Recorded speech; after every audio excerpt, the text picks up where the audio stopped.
वर्तमान में पूरा विश्व कोरोना की महामारी से जूझ रहा है।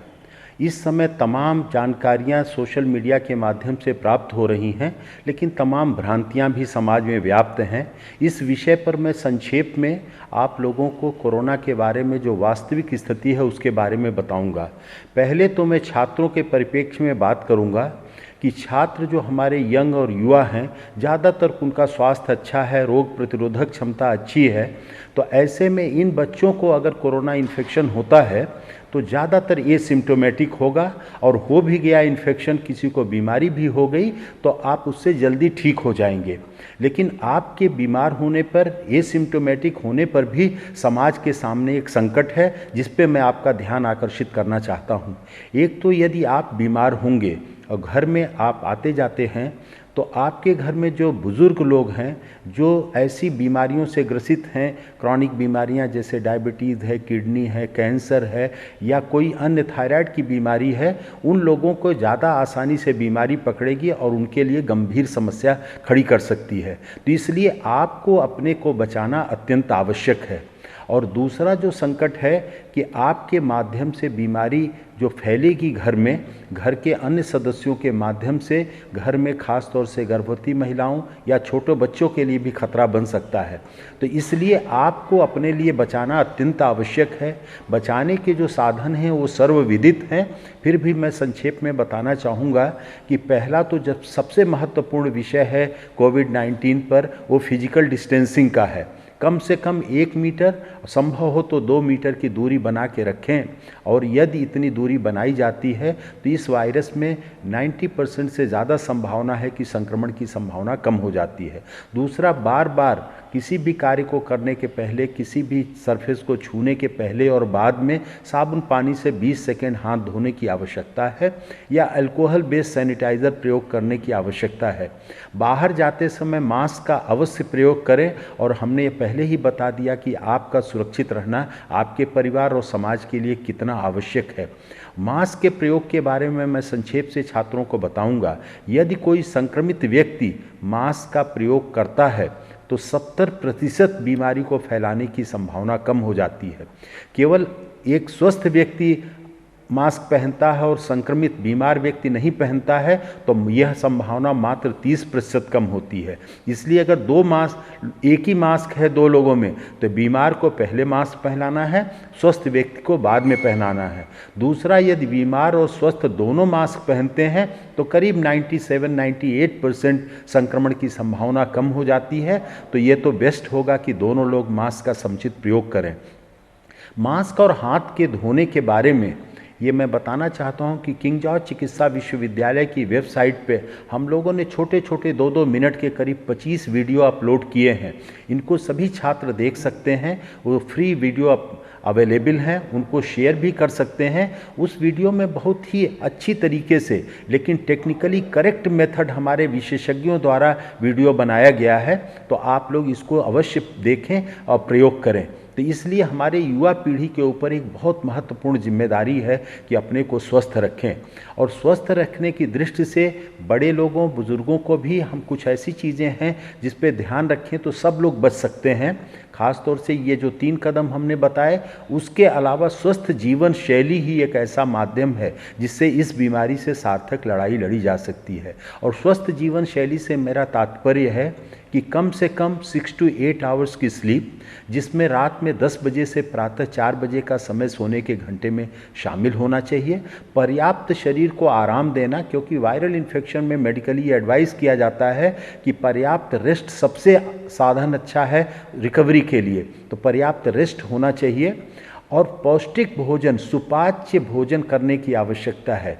सुपाच्य और पौष्टिक भोजन, क्योंकि भोजन से भी रोग प्रतिरोधक क्षमता अच्छी होगी। अगर कोई फूड डिप्राइव्ड है तो उसकी रोग प्रतिरोधक क्षमता कम हो जाती है।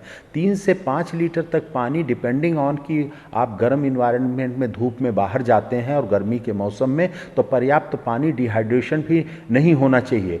फल और सब्जियों का पर्याप्त मात्रा में प्रयोग भी शरीर को बचाने में कारगर होता है। धूप के बारे में ऐसा कहा जा रहा है कि धूप इस कोरोना वायरस से बचाता है। ऐसा तो वैज्ञानिक तथ्य नहीं है, लेकिन धूप में विटामिन डी शरीर में सिंथेसिस होती है स्किन में, और विटामिन डी शरीर को रोग प्रतिरोधक क्षमता बढ़ाता है। इसलिए कोरोना बीमारी से बचने के लिए भी और जल्दी ठीक होने के लिए दोनों तरीके से धूप का नियमित प्रयोग, प्रातःकालीन धूप का बहुत ही आवश्यक है और हितकर है। इसके साथ जो आयुर्वेद के द्वारा काढ़े बताए गए हैं उनका प्रयोग भी बहुत ही आवश्यक है।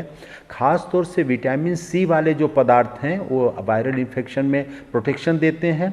तो हमें मालूम है सारे सिट्रस फ्रूट्स जो हैं, नींबू, संतरा, मौसमी का प्रयोग करना चाहिए। आंवला में विटामिन सी बहुत होता है, अमरूद में बहुत होता है, तो इस तरह के फलों में, सेब में भी होता है, तो इनका प्रयोग बहुतायत में करने की आवश्यकता है।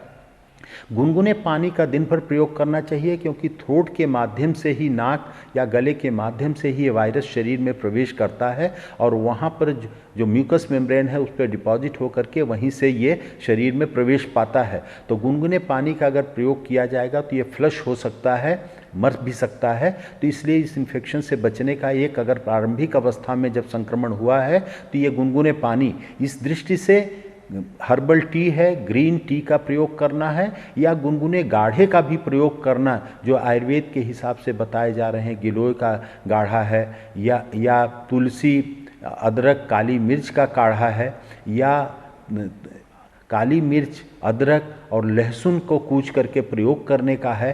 तो ये सब चीज़ें, ये तीनों एंटीवायरल प्रॉपर्टीज़ से लैस हैं, तो इनका प्रयोग करने की भी आवश्यकता है शरीर को बचाने के लिए। और जिसको संक्रमण हो गया है, गले से क्लियरेंस के लिए भी गार्गल करना और भपारे लेना गर्म पानी का, ये हितकर है, फास्टर रिकवरी हो रही है।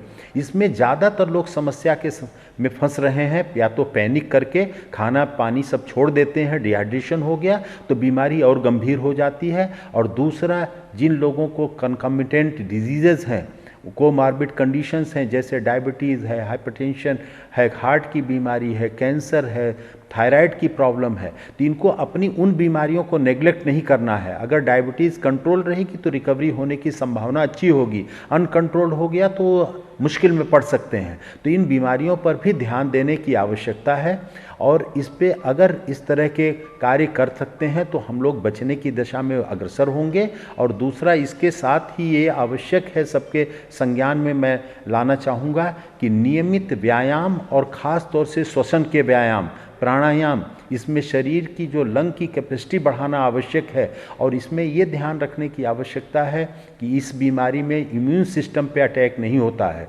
म्यूकस मेम्ब्रेन और लंग्स में ज़्यादा अटैक होता है, उसी से जान को खतरा भी हो रहा है। इम्यून सिस्टम इंटैक्ट है तो इम्यून सिस्टम को और स्ट्रांग करके, जैसे च्यवनप्राश का प्रयोग करना है, त्रिफला का प्रयोग करना है। हमारी जितनी भी आयुर्वेद के ये सब औषधियाँ हैं, ये सदियों से हमारे देश में प्रयोग होती रहती हैं, इनका प्रयोग किया जाए।